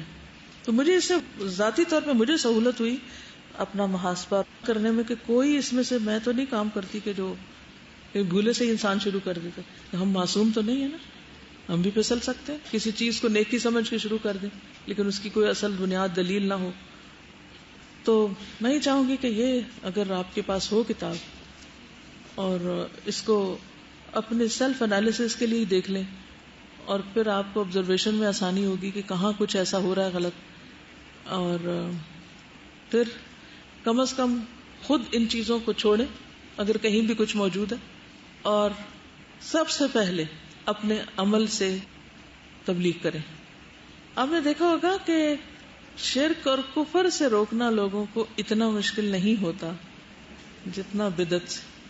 اتنی شدید ریزنٹمنٹ آتی ہے، اتنی شدید خاندانوں کے اندر کہ آپ سوچ نہیں سکتے، جینا دوبر کر دیتے. تو بہت حکمت کے ساتھ، کیونکہ یہ شیطان کا بہت بڑا وار ہے اور یہ اس کا دھوکہ ہے کہ انسان کو تھکائے بھی اور اس سے وہ کام کرائے جس کا کچھ بھی اجر نہیں بلکہ الٹا پکڑ ہونے والی ہے. مثلا پاکستان کا جھنڈا ہے، کتنے رنگ ہیں اس میں؟ تو اگر کوئی ایک تیسرا بھی لگا دے اس میں تو کیا ہوگا؟ پاکستان کا وہ نہیں رہے گا، وہ پارٹی کا جھنڈا ہو جائے گا. یا اور اگر کوئی یہ دعویٰ کرے کہ یہ ہے پاکستان کا جھنڈا، یہ ہے اصل دین، آپ کو پتا ہے کہ یہ ایک جرم ہے، آفینس ہے. اب اگر کوئی کہ لو اتنی ریجیڈیٹی، اس غریب نے کیا کیا کہ آپ اسے پھانسی چڑھا رہے ہیں، ایک تھوڑا سا ایک نیا رنگ ہی لگا دیا. ابھی جدت ہونی چاہیے. کوئی چاند تارے کی اگر شیپ الٹی کر دی تو وہ بھی جرم ہے، تو آپ یہ نہیں کر سکتے. تو کیا ایک دین ہی ایسی چیز رہ گئی کہ جس میں آپ جو جی چاہے کھیل کھیلیں؟ تو سب سے پہلی چیز یہ ہے کہ آپ خود ویل انفارمڈ ہو. میں نے جب اس کو پڑھا تھا تو ایسے نہیں پڑھ لیا تھا، میں ہر ایک چیز پہ رک کے سوچتی تھی اس کو کیوں کہا بدعت، اس کو کیوں کیا وجہ، کہ اس کی اصل نہیں ہے نا کوئی. اگر کوئی اصل ہو تو ٹھیک ہے، ہم بھی کر لیتے ہیں، ہم کیوں محروم رہے. بدعت پر تو کوئی توبہ بھی نہیں کرتا نا. پھر شرک کفر سے تو پھر بھی انسان کہتا ہے کہ ہو میں اتنی بڑی گمراہی میں تھا، لیکن اس سے توبہ بھی نہیں کرتا کیونکہ وہ اس کو اچھا سمجھ کے کر رہا ہوتا ہے نا. بعض لوگ بدعت کو جاری کرنے کے لیے دلیل یہ دیتے ہیں کہ اس طرح ہم لوگوں کو دین کی طرف مائل کرتے ہیں کیونکہ یہ لوگ اس طریقے کا دین پسند کرتے ہیں. تو پھر پیروی دین کی ہو رہی ہے خواہشات کی. اور کیا نبی صلی اللہ علیہ وسلم نے قریش کے طریقوں کو اختیار کر لیا تھا کہ اس طرح قریش راضی ہو جائیں گے تو اتنے سارے لوگ مسلمان ہو جائیں گے تو دین کو بڑی ترقی حاصل ہو جائے گی؟ لقد كدت تركن إليهم شيئا قليلا إذا لأذقناك ضعف الحياة وضعف الممات ثم لا تجد لك علينا نصيرا. یعنی قریب تھا کہ آپ تھوڑا سا مائل ہو جاتے. لقد كدت تركن إليهم شيئا قليلا، اور اگر آپ اس کی طرف رخ بھی کرتے اذن تو کیا ہوتا؟ تب لأذقناك، ہم آپ کو چکھاتے ضعف الحیات و ضعف الممات، دنیا میں بھی دگنی سزا اور موت کے وقت بھی دگنی سزا. اور ہمارے مقابلے میں تم کسی کو مددگار نہ پاتے. اللہ اپنے نبی کو جو اللہ کے محبوب ہیں اس انداز میں خطاب کر رہے ہیں کہ اگر آپ ایسا کرتے جو کہ آپ نہیں کرنے والے تھے تو آپ کے بھی اس عمل کو ہم قبول نہ کرتے، کیونکہ من احدث فی امرنا ھذا ما لیس منہ فہو رد، ریجیکٹڈ. تو اس لیے اس میں بہت ہی احتیاط کی ضرورت ہے. تو پہلے درجے پہ خود چھوڑ دینا ہے ان چیزوں کو، اگلے درجے پر پھر ان کی اصلاح کی کوشش کرنی ہے، اور پھر تیار رہنا ہے کس کے لیے؟ مار کھانے کے لیے. جی دیکھیے، اس خاص چیز پر بحث کرنے کی بجائے نا جڑ کاٹنی چاہیے پہلے کہ بھی یہ کرنا کیوں منع ہے، کیوں نہیں کرنا چاہیے. اگر لوگوں کو یہ سمجھ آ گئی نا، جڑ کٹ گئی تو سارے پتے جھڑ جائیں گے، سب صاف ہو جائے گا. لیکن اگر جڑ باقی ہے نا تو پھر ایک گرے گا تو دوسرا آ جائے گا. تو کیونکہ وہ اندر بیماری جیسے کینسر ہوتا ہے نا، تو وہ اگر اس کا ذرا سے اثر باقی رہ جائے نا تو پھر پھوٹ پڑتا ہے. تو عقیدہ صحیح ہوگا تو پھر وہ اس کی جڑ کٹے گی نا. تو پہلے تو آپ خود لکھیے نا اپنی کاپیوں میں کہ بدعت ہوتی کیا ہے، بدعت کی قسمیں کتنی ہیں، بدعت غلط کیوں ہے، بدعت سے کہاں منع کیا گیا، اور انشاءاللہ ابھی بدعت کے نقصانات کیا ہیں. یہ پہلے آپ خود واضح ہو جائیں. جب خود ہو جائیں گے تو انشاءاللہ پھر دوسروں کو بھی پہلے یہ سمجھا کے پھر چیزوں سے روکیں. وہ پھر سیکنڈری ہو جاتا ہے. پھر اس کی بھی نوبت بعض اوقات نہیں آتی کہ آپ انہیں کہیں یہ چھوڑو یہ چھوڑو، وہ خود ہی چھوڑ دیتے. وہ کہتے یہ نہیں ہے. اور یاد رکھیے بدعت تب جائے گی جب سنت آئے گی. آغاز بدعت ختم کرنے سے نہیں کرنا، آغاز کہاں سے کرنا؟ سنت عام کرنے سے. جب روشنی پھیل جائے گی تو لوگوں کو خود ہی نظر آنے لگے گا کہاں کہاں غلطی، کیا نہیں ہونا چاہیے. اور اگر روشنی نہیں اور لوگوں کے اندر ایمان ہی نہیں اور آپ اوپر اوپر سے ان کی صفائی کر رہے ہیں تو وہ تو کبھی نہیں ہونے کی. سب سے پہلے تو نبی صلی اللہ علیہ وسلم کی محبت دل میں پیدا کرے، ان کا مقام بلند کرے. کیونکہ پتہ کیا ہوتا ہے، ذرا سا آپ روکتے ہیں نا تو فوراً آپ کے اوپر الزام دے دیتے ہیں کہ آپ گستاخ رسول ہیں اور آپ کو حضور صلی اللہ علیہ وسلم سے کوئی محبت نہیں. تو پہلے اپنی محبت تو بتائیے کہ آپ کس طرح کی محبت کرتے ہیں ان سے، اور آپ خود کیا جانتے ہیں پروفٹ کے بارے میں. کیونکہ بہت سے لوگ خود کچھ نہیں جانتے، ان کو اوپر اوپر سے پتہ چل جاتا ہے یہ بدعت ہے اور وہ اس کے خلاف شروع ہو جاتے ہیں، یہ بدعت ہے یہ بدعت ہے، اور نہ ان کی کوئی بات سنتا ہے نہ مانتا ہے، اور الٹے جھگڑے فساد شروع ہو جاتے ہیں. تو ترتیب کو ملحوظ خاطر رکھیے. سنت کو بھی فرض کے درجے میں نہیں لے جایا جا سکتا، یہ بھی بدعت ہو جاتی. دین کی رخصتیں قبول نہیں کرتے بعض لوگ، مثلا کسر نہیں پڑھتے، وہ کہتے کیا ہم فارغ ہیں ہم پوری نماز پڑھ لیتے ہیں. جراب پر مسا نہیں کرتے، خام خواہ دین کو مشکل بناتے ہیں. اچھا بعض اوقات لوگ کہتے ہیں ہم نیک نیتی سے یہ کر رہے ہیں، تو نیک نیتی سے بھی کیا ہوا کام باعث اجر نہیں ہوتا. دوسری شرط کیا ہے؟ تو سنت کے مطابق 2 شرائط ہے نا حسن عمل کی. تو خالی نیک نیتی نہیں دیکھی جائے گی، اور کچھ نہیں کر رہے کچھ تو کر رہے ہیں، تو جو کرنا چاہیے وہ جو نہیں کر رہے اس لیے وہ کریں. تو کوئی بھی بہانہ اس کے لیے نہیں چاہیے. اس میں ہم دیکھتے ہیں کہ یحییٰ اپنے والد سے روایت کرتے ہیں کہ ہم صبح کی نماز سے پہلے عبداللہ بن مسعود کے دروازے کے پاس بیٹھا کرتے تھے. جب عبداللہ باہر تشریف لاتے تو ہم ان کے ساتھ مسجد چل پڑتے، یعنی راستے میں بھی استفادہ کرتے. ایک دن ابو موسیٰ اشعری ہمارے پاس آئے اور پوچھا ابھی تک ابو عبد الرحمن یعنی عبداللہ بن مسعود تمہارے پاس نہیں آئے؟ ہم نے جواب دیا نہیں. تو ابو موسیٰ ہمارے ساتھ بیٹھ گئے یہاں تک کہ عبداللہ بن مسعود باہر تشریف لائے. جب وہ آئے تو ہم سب اٹھ کر ان کے پاس آ گئے. ابو موسیٰ نے ان سے کہا اے ابو عبد الرحمن یعنی اے عبداللہ بن مسعود، آج میں نے مسجد میں ایک ایسا کام دیکھا ہے کہ مجھے اس پہ بہت حیرانی ہوئی، لیکن اللہ کے فضل سے وہ نیکی کی ایک صورت لگتی ہے. عبداللہ بن مسعود نے پوچھا وہ کیا ہے؟ انہوں نے جواب دیا اگر آپ زندہ رہے تو خود ہی دیکھ لیں گے. میں نے مسجد میں کچھ لوگوں کو دیکھا، وہ حلقے بنا کر بیٹھے ہوئے اور نماز کا انتظار کر رہے ہیں. ان کے سامنے کنکریاں پڑی ہیں، یعنی پتھر کٹھے کیے ہوئے. ہر ایک حلقے میں یعنی گروپ میں ایک شخص ہے جو یہ کہتا ہے 100 مرتبہ اللہ اکبر پڑھو، تو لوگ 100 مرتبہ اللہ اکبر پڑھتے ہیں. پھر وہ کہتا ہے 100 مرتبہ لا الہ الا اللہ پڑھو، تو وہ 100 مرتبہ لا الہ الا اللہ پڑھتے ہیں.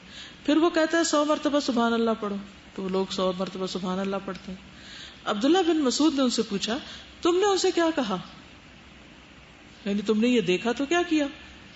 ان جواب دیا میں نے آپ کی رائے کے انتظار میں ان سے کچھ نہیں کہا، یعنی پہلے میں آپ سے کنسلٹ کر لوں. عبداللہ بن مسعود نے کہا تم نے انہیں یہ کیوں نہیں کہا کہ وہ اپنے گناہ شمار کریں، یعنی اپنی 100 غلطیاں بھی شمار کریں، اور تم نے انہیں ضمانت کیوں نہیں دی کہ ان کی نیکیاں ضائع نہیں ہوں گی اگر واقعتاً وہ نیکیاں ہوں. پھر عبداللہ بن مسعود چل پڑے، ان کے ہمراہ ہم بھی چل پڑے، یہاں تک کہ عبداللہ ان حلقوں میں سے ایک حلقے کے پاس آئے، ایک گروپ کے پاس ہے، اور ان کے پاس کھڑے ہو کر پوچھا تم لوگ یہ کیا کر رہے ہیں؟ اب یہ بھی دیکھتے جائیے ان کا معاملے کا انداز، یہ معاملہ سیکھنے والے ہیں. خود آ کے تحقیق کی، سن لیا تھا لیکن آ کے پوچھا کیا کر رہے ہو تم؟ کہا ہے ابو عبد الرحمن یہ کنکریاں ہیں جن پر ہم اللہ اکبر لا الہ الا اللہ اور سبحان اللہ پڑھ رہے ہیں. عبداللہ بن مسعود نے کہا تم اپنے گناہوں کو گنو، میں اس بات کی ضمانت دیتا ہوں کہ تمہاری نیکیوں میں سے کوئی نیکی ضائع نہیں ہوگی. اے امت محمد افسوس تم پر، تم کتنی تیزی سے ہلاکت کی طرف جا رہے ہو. ابھی نبی صلی اللہ علیہ وسلم کے صحابہ تمہارے درمیان بکثرت موجود ہیں، اور نبی صلی اللہ علیہ وسلم کے کپڑے ابھی پرانے نہیں ہوئے، ان کے برتن ابھی ٹوٹے نہیں، یعنی جو آپ چھوڑ کے گئے ہیں وہ ابھی ویسا ہی ہے. اس ذات کی قسم جس کے ہاتھ میں میری جان ہے، کیا تم ایسے طریقے پر ہو جو نبی صلی اللہ علیہ وسلم کے طریقے سے زیادہ ہدایت یافتہ ہے؟ یعنی آپ کی زندگی میں تو ایسا کوئی عمل مسجد میں نہیں ہوا تھا، یا پھر تم گمراہی کا دروازہ کھولنا چاہتے ہو. لوگوں نے عرض کی واللہ یا ابا عبد الرحمن ما اردنا الا الخیر، اللہ کی قسم ہے ابو عبد الرحمن ہمارا ارادہ صرف نیکی کا ہے، ہم تو نیکی سمجھ کے ذکر کر رہے ہیں اس طرح بیٹھ کے. ابن مسعود نے کہا وَكَم مِّن مُرِيدٍ لِّلْخَيْرِ لَن يُصِيبَهُ، کتنے ہی ایسے لوگ ہیں جو نیکی کا ارادہ تو کرتے ہیں لیکن اس تک پہنچ نہیں پاتے. رسول اللہ صلی اللہ علیہ وسلم نے یہ بات ارشاد فرمائی ہے کچھ لوگ قرآن پڑھیں گے لیکن وہ قرآن ان کے حلق سے نیچے نہیں اترے گا، حالانکہ وہ بڑا نیکی کا عمل کر رہے ہیں، بظاہر کیا کر رہے ہیں، تلاوت کر رہے ہیں یا اس کو سمجھ رہے ہیں، لیکن وہ اندر نہیں جا رہا. اور اللہ کی قسم مجھے نہیں معلوم، ہو سکتا ہے ان میں سے اکثریت تم لوگوں کی ہو جنہوں نے قرآن پڑھا اور ان کے وہ اندر نہیں اترا. پھر وہ ان کے پاس سے اٹھ گئے. کتنی مختصر نصیحت تھی، کوئی لڑائی نہیں کی، جھگڑا نہیں، کوئی لمبی بحث نہیں، یہ کہہ کے چلے گئے. عمرو بن سلمہ کہتے ہیں کہ ہم نے ان حلقے والے کی اکثریت کو دیکھا کہ وہ نہروان والے دن خوارج کے ساتھ مل کر ہم پر نیزہ داری کر رہے تھے. یعنی جو بدعت کا آغاز ہوتا ہے اس کا انجام بھی پھر ایسا ہی ہوتا ہے، وہ پھر اصل دین پر رہ نہیں سکتا.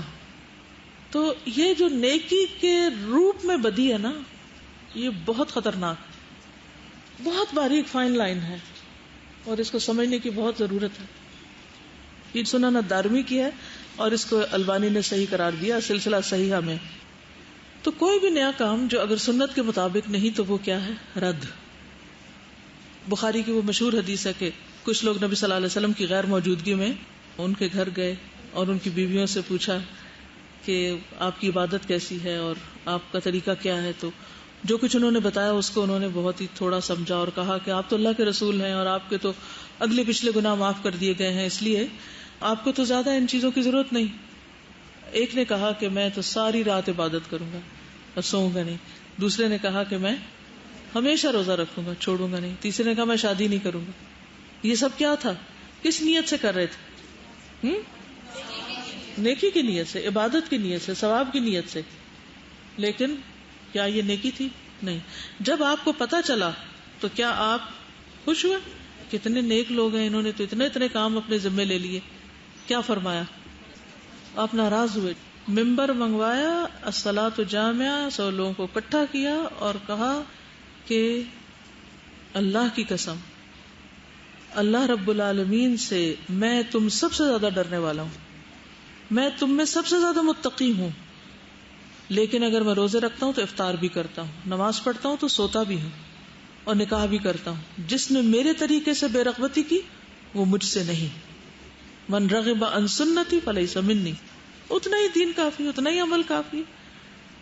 اگر آپ کو مثلاً کوئی کچھ کرتا ہوا دکھائی دے نا اور آپ کو شک پڑے کہ یہ ٹھیک ہے یا نہیں، یا آپ نے دیکھا ہمیشہ سے لوگ آپ کے گھر میں کرتے چلے آ رہے اور آپ بھی انکانشیسلی ساتھ شامل ہیں، پھر یکایک آپ کو خیال آتا ہے کہ اس کو چیک کرنا چاہیے، تو پھر آپ کیا کریں گے؟ معلوم کریں گے کہ لیلۃ القدر کو نبی صلی اللہ علیہ وسلم نے کیا کیا تھا. آپ کو ایک تجسس لگ جائے گا، ایک علم کی طلب لگ جائے گی اور آپ اس وقت تک چین سے نہیں بیٹھیں گے جب تک آپ کو سارا نہ پتہ چل جائے. پھر صرف پتہ نہیں چل جائے بلکہ یہ کہ اس کے سورسز چیک کریں گے کہ اوتھینٹک بھی ہیں یا نہیں، ایسی ادھر ادھر کی کتابوں سے جمع کر لیا. آپ کو معلوم ہے کہ ایک نفل نماز کی تحقیق کے لیے لوگ سینکڑوں میل سفر کرتے تھے. ایک زمانہ وہ تھا کہ میں اس سے جا کے پوچھوں جس نے نبی صلی اللہ علیہ وسلم سے سن رکھا ہو یا آپ کے کسی صحابی سے سن رکھا ہو کہ وہ مجھے وہ طریقہ بتائے. لوگ اتنا زیادہ احتیاط برتنے والے بھی تھے. آج ہمارے اوپر کتابوں کے ڈھیر لگے ہوئے ہیں لیکن ہمارے پاس فرصت ہی نہیں کہ ہم اصل کو چیک کریں. تو جب بھی کوئی بتائے نیکی کا کام تو ذرا سا تکلیف کر کے اس کو مزید آگے دیکھنے کی کوشش کریں.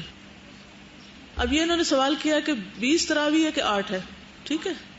اچھا میں نے ان سے کہا کہ پڑھ کے آئیے کہ جس نے 8 کہا وہ کیا دلیل دیتا ہے اور جس نے 20 کہا وہ کیا دلیل دیتا ہے. دونوں کی دلیل کو پڑھیے اور آپ بہت آسانی سے فیصلہ کر لیں گے. کسی کی میری تیری بات پہ جانے کی ضرورت ہی نہیں ہے. دل بھی ایک مفتی ہوتا ہے، وہ اندر سے بول اٹھتا ہے ٹھیک نہیں. دع ما یریبک الی ما لا یریبک، جو چیز تمہیں شک میں ڈال دے اسے چھوڑ دو، تعویلیں نہ دو اس کو، کیونکہ الاثم ما حاک فی نفسک، گناہ وہ ہے جو تمہارے دل میں کھٹک جائے. وَكَرِهْتَ أَن يَطَّلِعَ عَلَيْهِ النَّاسِ، اور تم ناپسند کرو کہ لوگوں کو پتہ چلے، یہ بات اچھی نہ لگے تم کو. تو معیار ہونے چاہیے نا کہ کیا صحیح اور کیا غلط ہے، اس کا پتہ ہونا چاہیے. آگے چلتے ہیں. عبداللہ بن مسعود فرماتے ہیں سنت میں درمیانی چال بدعت میں کوشش کرنے سے زیادہ بہتر ہے. یعنی بدعت میں تھکنے سے بہتر ہے کہ تھوڑی سی سنت اختیار کر لی جائے. اور دین جو ہے وہ خواہشات پر عمل کرنے کا نام نہیں. دین خواہشات پر عمل کرنے کا نام نہیں. قرآن مجید سورۃ القصص 50 میں آتا ہے وَمَنْ أَضَلُّ مِمَّنِ اتَّبَعَ هَوَاهُ بِغَيْرِ هُدًى مِّنَ اللَّهِ، اور اس سے زیادہ گمراہ کون ہو سکتا ہے جو اللہ کی ہدایت کو چھوڑ کر محض اپنی خواہش کے پیچھے لگاؤ. سورۃ صاد 26 میں آتا ہے وَلَا تَتَّبِعِ الْهَوَىٰ فَيُضِلَّكَ عَن سَبِيلِ اللَّهِ، اور خواہش نفس کی پیروی نہ کرنا ورنہ یہ بات تمہیں اللہ کی راہ سے بہکا دے گی. سورۃ فاطر آیت 8 میں آتا ہے افمن زین لہ سوء عملہ فرآہ حسنا. کتنی زبردست آیت ہے یہ. فإن اللہ یضل من یشاء ویہدی من یشاء، بھلا جس شخص کا برا عمل خوشنما بنا دیا جائے اور وہ اسے اچھا سمجھنے لگے برے عمل کو، اللہ تعالیٰ اسی طرح جسے چاہتا ہے گمراہ کرتا ہے، جسے چاہتا ہے ہدایت دیتا ہے. آتا نا قل هل ننبئکم بالاخسرین اعمالا الذین ضل سعیهم فی الحیاۃ الدنیا وهم یحسبون انہم یحسنون صنعا. اب یہ فی الحیات الدنیا سے مراد کیا ہے کہ دنیا کی خواہشات اور اپنی مرضی کا دین گھڑ کے اسی میں گم ہے، اصل کو دیکھتے ہی نہیں. پھر اسی طرح یہ ہے کہ اہل بدعت سے بھی اپنے آپ کو بچانا چاہیے. قرآن مجید میں آتا ہے وَقَدْ نَزَّلَ عَلَيْكُمْ فِي الْكِتَابِ ان اذا سمعتم آیات اللہ یکفر بها ویستہزأ بها فلا تقعدوا معهم حتى يخوضوا في حدیث غیرہ انکم اذا مثلهم. اللہ تعالیٰ اپنی کتاب میں یہ حکم پہلے نازل کر چکا ہے کہ جب تم سنو کہ آیات الہی کا انکار کیا جا رہا ہے اور ان کا مذاق اڑایا جا رہا ہے تو وہاں ان کے ساتھ مت بیٹھو. کیوں؟ کیا ہوگا ورنہ پھر اس کی جھجک اتر جائے گی. حتیٰ کہ لوگ کسی دوسری بات میں لگ جائیں، عادات میں لگ جائیں، عبادات کے ایسے طریقے چھوڑ کے تو ٹھیک ہے، ورنہ تم بھی اس وقت انہی جیسے ہو جاؤ گے، انہی میں شمار ہوگے. نبی صلی اللہ علیہ وسلم نے فرمایا آخر زمانے میں جھوٹے دجال لوگ ہوں گے، تمہارے پاس ایسی حدیثیں لائیں گے جن کو نہ تم نے نہ تمہارے آباء و اجداد نے سنا ہوگا. تم ایسے لوگوں سے بچتے رہنا، کہیں وہ تمہیں گمراہ اور فتنے میں مبتلا نہ کر دیں. اب اس کا یہ معنی نہیں کہ کم علمی کی وجہ سے اگر ہم نے کوئی حدیث نہیں سنی ہوئی تو وہ کسی نے سنائی تو وہ ہمیں کوئی بدعت کی طرف لے جا رہا ہے. اس کا مطلب یہ ہے کہ گھڑ کے لا رہا ہے، اصل ہے ہی نہیں. دیکھیے بدعت اور سنت میں فرق کیا ہے؟ سنت کی اصل ہے اور بدعت کی اصل کوئی نہیں. تو یہاں جھوٹی حدیثیں مراد ہیں جو اپنے موقف کو ثابت کرنے کے لیے لوگ بعض اوقات گھڑ لیتے ہیں. کوئی محنت نہیں کرتا کہ جو صحیح بات جانتے ہیں وہ تھوڑی سی تکلیف زیادہ کریں، ذرا دن رات محنت کریں اور میڈیا پہ جا کے کچھ کریں. جب آپ خود کچھ نہیں کرتے تو پھر جو کر رہے ہیں ان کو کرنے دیں. ٹھیک ہے نا؟ یعنی یہ ایسا ہی ہے جیسے جب انگریزوں نے میزائل بنا لیے تھے اور ترکی حکومت کے پاس صرف توپیں تھی تو وہ اس کا مقابلہ میزائلوں کا توپوں کے ساتھ کر رہے تھے. تو پھر باقی کیسے رہیں؟ یعنی کہ کس طرح جنگ جیت سکتے ہیں آپ؟ کوئی بھی جنگ جب تک ایٹ پار نہیں ہے آپ یا آپ کے پاس وہ نہیں ہے جو دوسرے کے پاس ہے تو آپ تو نہیں جیت سکتے. تو پہلے کیا کرنا ہے آپ کو؟ تو وہ تو بنائے. تو اب یہ تو ہم شکایت کرتے رہے کہ میڈیا پہ موضوع حدیثیں بیان کرتے ہیں، لیکن یہ کیوں نہیں ہم کوشش کرتے کہ ہم بھی، آپ میں سے کتنے لوگ اخبار میں لکھتے ہیں؟ کوئی نہیں لکھتا. کتنے لوگ کوئی ریڈیو پہ کوئی پروگرام کرتے ہیں؟ انہوں نے ایک ہاتھ کھڑا ہوا، کوئی کیا ہوگا، اب کی بات نہیں ہے، ماضی کی کوئی بات ہو رہی. اچھا پھر اسی طرح یعنی ہم کچھ اور کرنے کی کوشش ہی نہیں کرتے.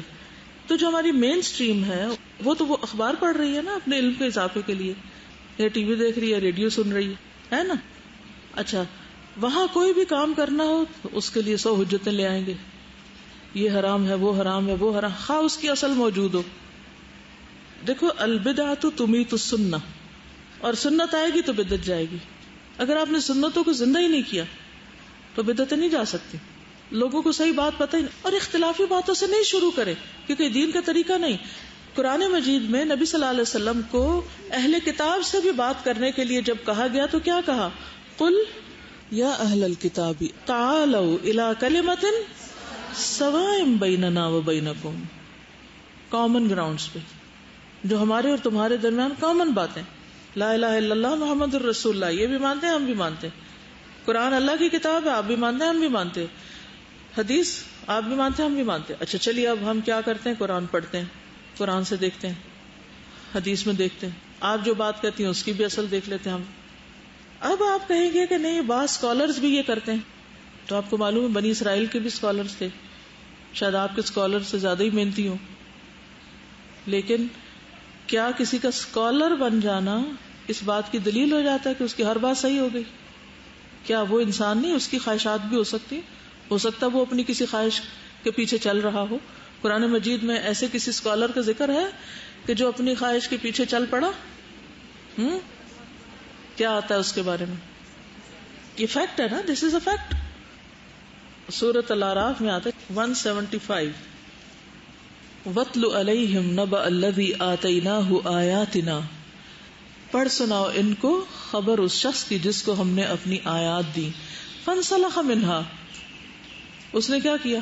جان چھڑا کے نکل گیا، فَأَتْبَعَهُ الشَّيْطَانُ فَكَانَ مِنَ الْغَاوِينَ وَلَوْ شِئْنَا لَرَفَعْنَاهُ بِهَا وَلَكِنَّهُ أَخْلَدَ إِلَى الْأَرْضِ وَاتَّبَعَ هَوَاهُ فَمَثَلُهُ كمثل الكلب ان تحمل عليه يلهث او تتركه يلهث ذلك مثل القوم الذين كذبوا بآياتنا فاقصص القصص لعلهم يتفكرون۔ تو اصل کیا ہے؟ علماء اصل ہے؟ اصل کیا ہے؟ اصول کس کو کہتے ہیں؟ قرآن و سنت کو۔ کسی بھی دور میں کہیں بھی کچھ بھی دیکھنا ہو اصل میں دیکھیں، ٹھیک ہے نا؟ دیکھیے اب آپ خود اینالائز کیجیے اپنے سوال کو۔ انہوں نے کہا سنت کو فرض کا درجہ نہ دیں، اس کا مطلب یہ ہوتا ہے کہ مثلا نفلی روزہ ہے، مہینے میں 3 روزے رکھنے، آپ اس کو کبھی بھی نہ چھوڑیں، چاہے سفر ہو، حضر ہو، اور چاہے بیمار ہو یا کوئی مہمان آئے ہوں، آپ کے نہیں میں نے تو یہ اپنے اوپر فرض کیے ہوئے ہیں، یا شوہر اجازت نہ دے، آپ کے نہیں میں نے تو فرض کیے ہوئے ہیں۔ کیا ہمیں حق ہے کہ نفل کو فرض کریں؟ نہیں۔ ان کی بات کا یہ مطلب ہے، جو آیت آپ کوٹ کر رہی ہیں اس کا معنی ہے فَلْيَحْذَرِ الَّذِينَ يُخَالِفُونَ عَنْ أَمْرِهِ، ڈرنا چاہیے ان لوگوں کو جو آپ کے حکم کی مخالفت کرتے ہیں۔ وہ کیسے ہوگا؟ اسی مثال میں کہ کوئی کہے کہ مہینے کے یہ 3 روزے جو ایام 20 کے روزے ہیں یہ کسی نے ایسے ہی گھڑ لیے ہیں، یہ مت رکھو، کوئی اس سے روکنا شروع کر دے کہ یہ دین کا حصہ نہیں ہے، تو نبی صلی اللہ علیہ وسلم نے بتایا کہ ان کی فضیلت، اور آپ کہہ رہے ہیں دین کا حصہ نہیں، یہ مخالفت ہوگی۔ یہ دو میں فرق ہے، ٹھیک ہے؟ چلیے آگے چلتے ہیں۔ اچھا، بدعت کے عام ہونے کی وجوہات آپ نے پڑھی ہیں، 1-2 چیزیں اور بھی اس میں ایڈ کر لیجئے کہ سابقہ امتوں کی تقلید۔ نبی صلی اللہ علیہ وسلم نے فرمایا تم لوگ پہلی امتوں کے طریقوں کی قدم بقدم پیروی کرو گے، یہاں تک کہ اگر وہ لوگ کسی گوہ کے سوراخ میں داخل ہوئے تو تم بھی ان کی پیروی کرو گے، تم بھی وہاں جا گھسو گے، کیونکہ جو شخص کسی قوم کی مشابہت کرے گا وہ نہیں مس ہوگی۔ جیسے رہبانیت ہے، تو اگر ہمارے دین میں کوئی اس طرح کا فقیر بن جائے اور کچھ کھائے پیے نہ، شادی نہ کرے، یہ سمجھ کے کہ زیادہ ثواب ہے شادی نہ کرنا، تو یہ کیا ہوگا؟ سنت کے طریقے سے انحراف ہوگا۔ پھر ایک اور وجہ، اپنی پیروی کروانا۔ سنت کیا ہے کہ آپ نبی صلی اللہ علیہ وسلم کے طریقے کی پیروی کریں، تو کچھ لوگوں کو شوق ہوتا ہے کہ لوگ ان کو فالو کریں، اپنی پیروی کرانا، اپنے پیچھے لگانا۔ معاذ رضی اللہ عنہ کہتے ہیں تمہارے بعد بہت فتنے ہوں گے، مال بہت بڑھ جائے گا، قرآن کھول کر عام کر دیا جائے گا، حتیٰ کہ مومن منافق، مرد عورتیں، چھوٹا بڑا، غلام آزاد، سبھی اسے حاصل کریں گے، یعنی علم بہت بڑھ جائے گا اس طرح۔ اور ایسا ہوگا کہ کہنے والا کہے گا لوگوں کو کیا ہوا میری پیروی نہیں کرتے حالانکہ میں نے قرآن پڑھ رکھا ہے، لوگوں کو کیا ہوا کہ میری پیروی نہیں کرتے حالانکہ میں نے قرآن پڑھا ہوا ہے۔ اب اگر کسی خاندان میں کوئی ایک لڑکی نے پڑھ لیا اور وہ یہ چاہے کہ لوگ اس کے طریقے پہ چلے تو اسے اپنے طریقے پہ نہیں چلانا. اسے کس چیز کی طرف دعوت دینی ہے؟ دعوت اللہ. لوگوں کو کس سے جوڑنا ہے؟ اللہ سے جوڑنا ہے. یہ اصل دین کی دعوت. تمام پیغمبروں نے کیا کیا؟ ان اعبدوا اللہ. ٹھیک ہے. اچھا وہ کہے گا یہ لوگ اس وقت تک میری پیروی نہیں کریں گے حتیٰ کہ میں ان کے لیے کوئی نئی اختراع کروں. یعنی میرے فین نہیں بن رہے, مجھے کوئی نئی چیز دین میں لانی چاہیے. چنانچہ تم اپنے آپ کو اس کی بدعت سے بچائے رکھنا. اس کی بدعت ضلالت اور گمراہی ہوگی. کرسچینٹی میں بگاڑ کس وجہ سے آیا؟ اسی وجہ سے آیا نا کہ جب ان کی تبلیغ مختلف علاقوں میں گئی تو جس جس علاقے میں گئی انہوں نے اس لوکل کلچر کو دین کا حصہ بنا لیا, اور اس طرح اصل شکل دین کی کچھ سے کچھ بن گئی کہ اس علاقے کے لوگ ڈانس پسند کرتے ہیں, لہٰذا کوئی ایسا ڈانس دین میں ڈال دو کہ جس سے لوگ اسلام کی طرف آ جائیں. تو پھر وہ اسلام کی طرف نہیں آ رہے, وہ دراصل اپنی خواہشات کی پیروی کر رہے ہیں. وہ وہاں ان کو اس شکل میں مل رہی تھی, یہاں اس شکل میں مل گئی, تو اصل دین تو پیچھے ہی رہ گیا. پھر کیا فائدہ اس کا؟ پھر غلوب ایک وجہ ہوتی. غلوب کیا ہوتا ہے؟ یا اہل الکتاب لا تغلوا فی دینکم, اے اہل کتاب اپنے دین میں غلوب نہ کرو. ایاکم والغلوب, دین میں غلوب سے بچو, کیونکہ تم سے پہلے لوگ دین میں غلوب کی وجہ سے ہلاک ہوئے تھے. غلوب ہوتا ہے دین میں اضافہ ہی کی ایک شکل, یعنی حد سے بڑھنا. اب بدعت کے چند نقصان, اگر نقصان پتہ چل جائے تو پھر بھی شاید باز آ جائے. پہلی بات تو وہی آیت فَلْيَحْذَرِ الَّذِينَ يُخَالِفُونَ عَنْ أَمْرِهِ أَن تُصِيبَهُمْ فِتْنَةٌ أَوْ يُصِيبَهُمْ عَذَابٌ أَلِيمٌ. جو لوگ رسول صلی اللہ علیہ وسلم کے حکم کی مخالفت کرتے ہیں انہیں اس بات سے ڈرنا چاہیے کہ وہ کسی مصیبت میں گرفتار نہ ہو جائیں یا انہیں کوئی دردناک عذاب نہ پہنچ جائے. پھر یہ یاد رکھیں کہ بدعت بدترین گناہ ہے. خواہ وہ نیکی کا کام ہے لیکن وہ گناہ ہے. نبی صلی اللہ علیہ وسلم نے فرمایا, ہر خطبہ میں فرماتے تھے, فَإِنَّ خَيْرَ الْحَدِيثِ كِتَابُ اللَّهِ وَخَيْرُ الْهَدْيِ هَدْيُ مُحَمَّدٍ وَشَرُّ الْأُمُورِ مُحْدَثَاتُهَا وَكُلُّ مُحْدَثَةٍ بِدْعَةٌ وَكُلُّ بِدْعَةٍ ضَلَالَةٌ وَكُلُّ ضَلَالَةٍ فِي النَّارِ. کہ حمد و ثنا کے بعد بہترین بات اللہ کی کتاب ہے, اور بہترین سیرت محمد صلی اللہ علیہ وسلم کی سیرت ہے, اور سارے کاموں میں بدترین کام نئے نئے طریقے ہیں, اور ہر نیا طریقہ بدعت ہے, اور ہر بدعت گمراہی ہے. بدعتی پر لعنت اور بدعتی کے حمایتی پر بھی لعنت کی گئی ہے. صحیح بخاری کی روایت ہے, نبی صلی اللہ علیہ وسلم نے مدینہ منورہ کو اس جگہ سے اس جگہ تک حرم قرار دیا تھا, اور فرمایا تھا جو شخص یہاں کوئی بدعت ایجاد کرے یا کسی بدعتی کو ٹھکانہ دے اس پر اللہ, فرشتوں اور تمام لوگوں کی لعنت. رسول اللہ صلی اللہ علیہ وسلم نے فرمایا, جس نے بدعت ایجاد کی پھر اس پر عمل کیا گیا تو اس پر ان عمل کرنے والوں کے برابر وبال ہوگا. یعنی اگر کسی نے دین میں بدعت ایجاد کی, جو جو اس کو فالو کر رہا ہے سب کا گناہ موجد پہ آئے گا, اور ان کے وبال میں کچھ بھی کمی نہ کی جائے گی. امام مالک کہتے ہیں جو یہ سمجھے کہ دین میں اچھی بدعت درست ہے تو گویا اس نے یہ سمجھا کہ محمد صلی اللہ علیہ وسلم نے پیغام رسالت میں خیانت کی ہے. کچھ بھول گئے تھے, کچھ چھوڑ گئے, کیونکہ اللہ کا فرمان ہے آج کے دن میں نے تمہارا دین تمہارے لیے مکمل کر دیا اور اپنی نعمت کو تم پر تمام کر دیا. پھر یہ کہ بدعت سنت کو ختم کر دیتی ہے. حسان بیان کرتے ہیں کہ جو بھی قوم اپنے دین میں نئی بدعت ایجاد کرتی ہے اللہ تعالیٰ ان میں سے اس بدعت جیسی سنت کو اٹھا لیتا ہے اور پھر اسے دوبارہ ان لوگوں کے پاس قیامت تک نہیں لوٹاتا. کتنی بڑی خیر سے لوگ محروم ہو جاتے ہیں, اتنا ڈرنے کی ضرورت ہے. نبی صلی اللہ علیہ وسلم نے فرمایا, مدینہ منورہ حرم ہے, جو شخص اس میں کوئی بدعت ایجاد کرے یا بدعتی کو ٹھکانہ دے اس پر اللہ کی, فرشتوں کی, تمام لوگوں کی لعنت ہے. قیامت کے دن اللہ اس سے کوئی فرض یا نفلی عبادت قبول نہ کرے گا. اچھا, عام جگہوں پر بھی بدعت کی ممانعت ہے, لیکن مدینہ میں بدعت کی ایجاد اور زیادہ بری کیوں؟ کیونکہ اس طرح تو دین مکس اپ ہو جائے گا نا. پھر یہ ہے کہ بدعت امت میں تفرقے کا باعث ہے, یعنی بہت فرقہ واریت ہے. اس کی اصل وجہ کیا ہے؟ بدعات ہے. اگر سب اصل دین پہ ہوتے تو ایک ہی ہوتے.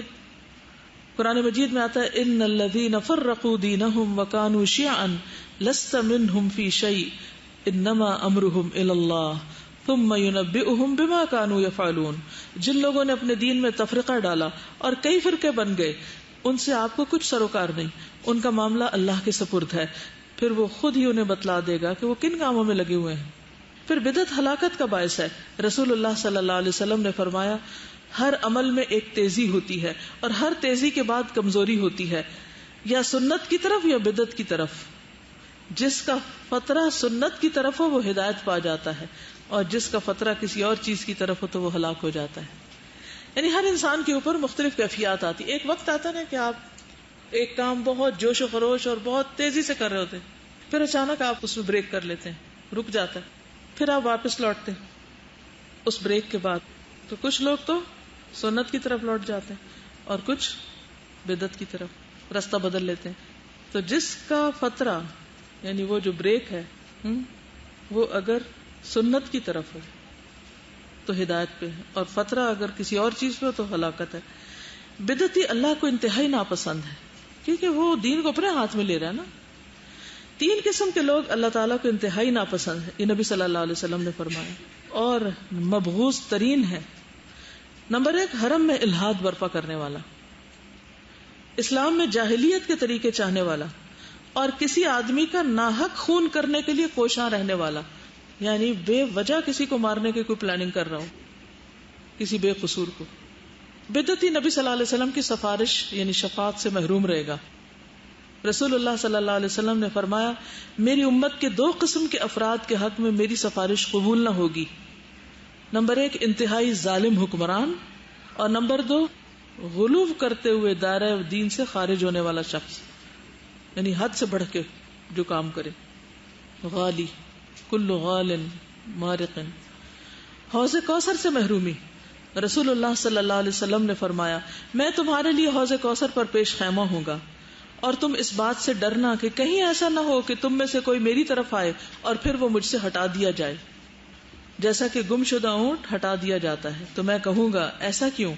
تو جواب دیا جائے گا کہ آپ نہیں جانتے کہ انہوں نے آپ کے جانے کے بعد کیا کیا نئی چیزیں ایجاد کر لی تھی. تو میں کہوں گا دور ہو جاؤ، دور ہو جاؤ. پھر بدعتی کو توبہ کی توفیق نہیں ہوتی. یہ بہت ڈرنے والی بات ہے. انس نے مرفوعاً نقل کیا کہ اللہ نے ہر بدعتی سے توبہ کو پردے میں رکھا ہے، توفیق ہی نہیں ہوتی اس کو.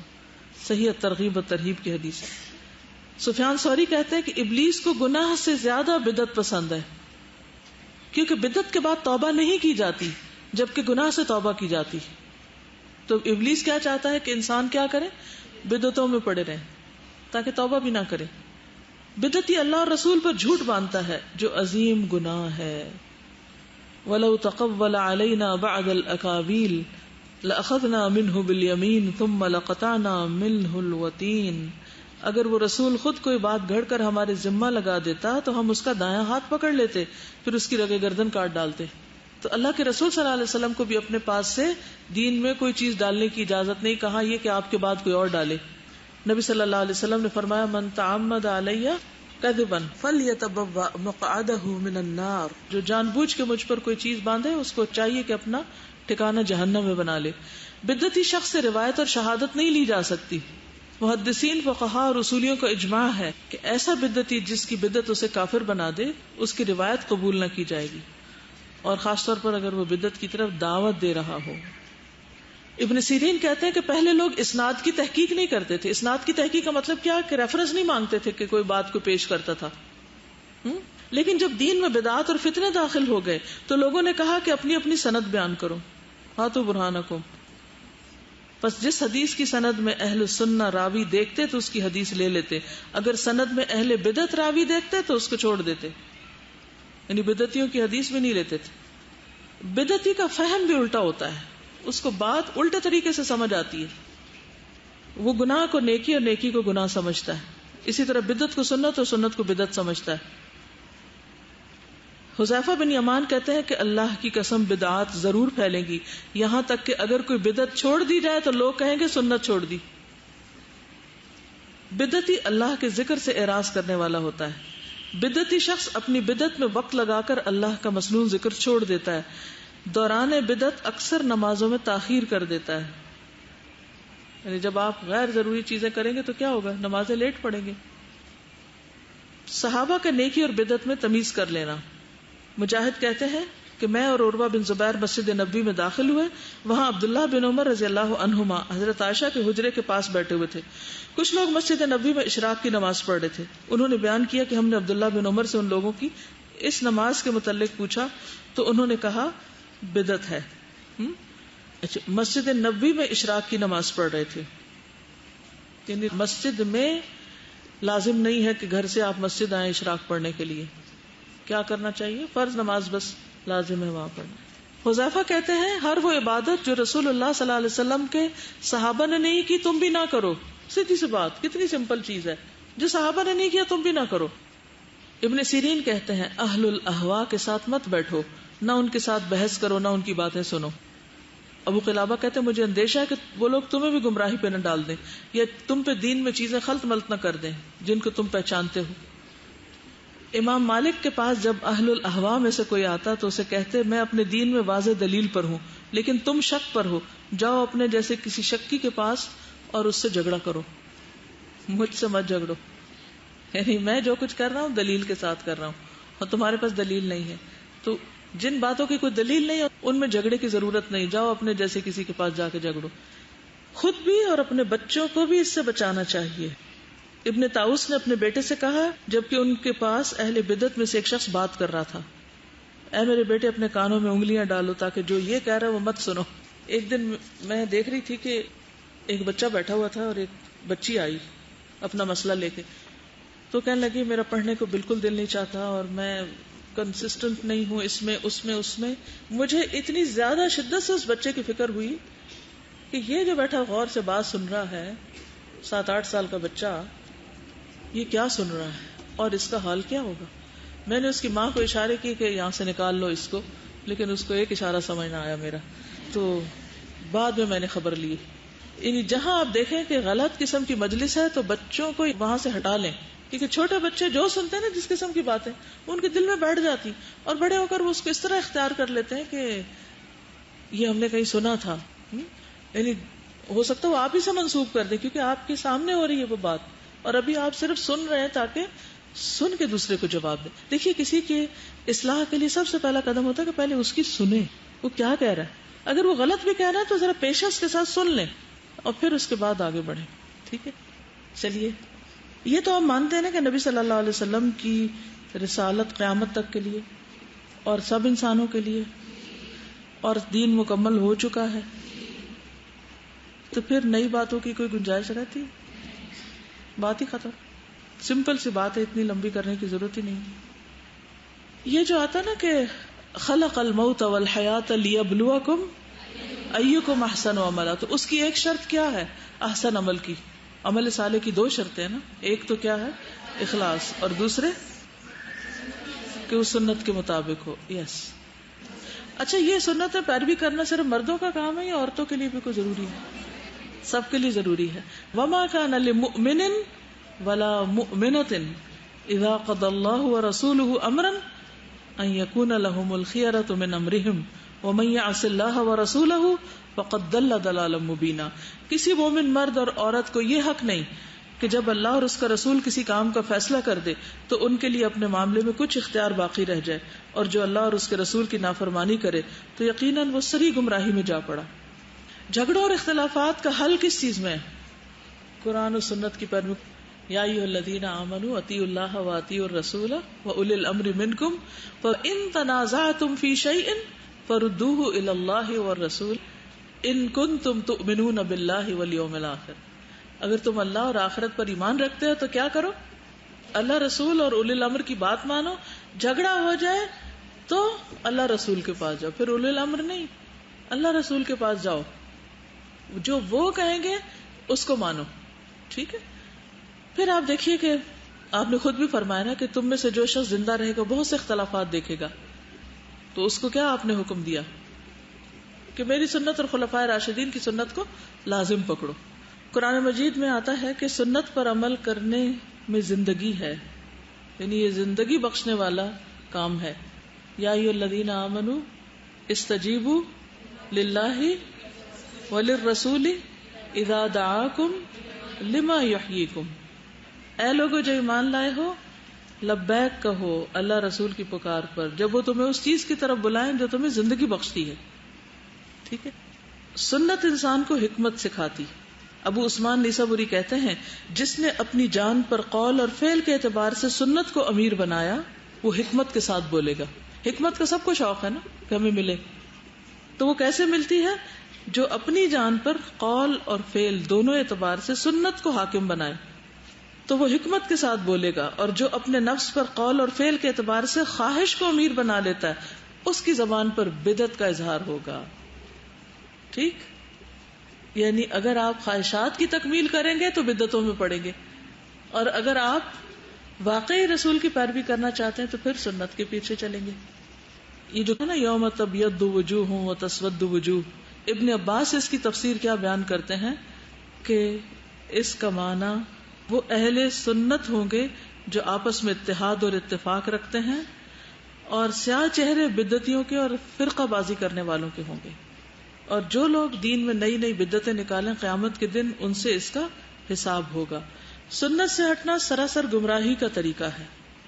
عبداللہ کہتے ہیں جو آدمی یہ چاہتا ہو کہ وہ کل اسلام کی حالت میں اللہ سے ملاقات کرے, آپ بھی چاہتے ہیں, وَلَا تَمُوتُنَّ إِلَّا وَأَنْتُمْ مُسْلِمُونَ, تو اس کے لیے ضروری ہے کہ وہ ان ساری نمازوں کی حفاظت کرے ان مقامات میں جہاں ان کی اذان کہی جاتی. اللہ تعالیٰ نے تمہارے نبی کے لیے ہدایت کے طریقے متعین کر دیے اور یہ نمازیں بھی ہدایت کے طریقوں میں سے ہیں. اور اگر تم اپنے گھروں میں نماز پڑھو جیسا کہ یہ پیچھے رہنے والا اپنے گھر میں پڑھتا ہے تو تم نے اپنے نبی کے طریقے کو چھوڑ دیا, اور اگر تم اپنے نبی کے طریقے کو چھوڑ دو گے تو کیا ہوگا؟ اگر تم اپنے نبی کے طریقے کو چھوڑ دو گے تو گمراہ ہو جاؤ گے. حدیث میں آتا ہے, السلسلہ صحیحہ کی حدیث ہے, من لم یعمل بسنتی فلیس منی, جو میری سنت پر عمل نہ کرے وہ مجھ سے نہیں, یعنی اس کا پھر مجھ پر کیا ایمان ہے. ایک اور حدیث ہے صحیح بخاری کی, آپ نے فرمایا کل امتی یدخلون الجنۃ الا من ابا, قالوا یا رسول اللہ ومن یابا, قال من اطاعنی دخل الجنہ ومن عصانی فقد ابا. فرمایا میری ساری امت جنت میں جائے گی سوائے ان کے جنہوں نے انکار کیا. صحابہ نے پوچھا یا رسول اللہ صلی اللہ علیہ وسلم کون انکار کرے گا؟ فرمایا جو میری اطاعت کرے گا وہ جنت میں داخل ہوگا, اور جو میری نافرمانی کرے گا اس نے گویا انکار کیا. تو جنت میں لے جانے کا ذریعہ ہے کیا؟ سنت کی پیروی. عبداللہ کہتے ہیں مجھے یہ بات پتہ چلی کہ دین میں سب سے زیادہ سنت کو ترک کرنا آئے گا. ایک ایک سنت کر کے دین سے اس طرح رخصت ہوگی گویا جیسے کوئی رسی ایک ایک دھاگا کر کے ٹوٹتی جاتی. رسی کیا ہوتا ہے نا, رسی کبھی کھولی آپ نے؟ پھر کھولے تو کیا ہوتا ہے, اس کے مزید ریشے نظر آتے ہیں, پھر وہ ایک ریشہ نکل گیا, پھر دوسرا, پھر تیسرا, تو پھر دوبارہ آپ اس سے کیا رسی بنائیں گے. تو سنتیں بھی ایسے ہی آہستہ آہستہ آہستہ ایک ایک ریشہ چھوٹی چھوٹی غیر محسوس طریقے سے ٹوٹتی جائیں گی, اور آخر میں کوئی چیز نہیں رہے گی جس کو آپ کو پکڑنا ہے. وَاعْتَصِمُوا بِحَبْلِ اللَّهِ جَمِيعًا.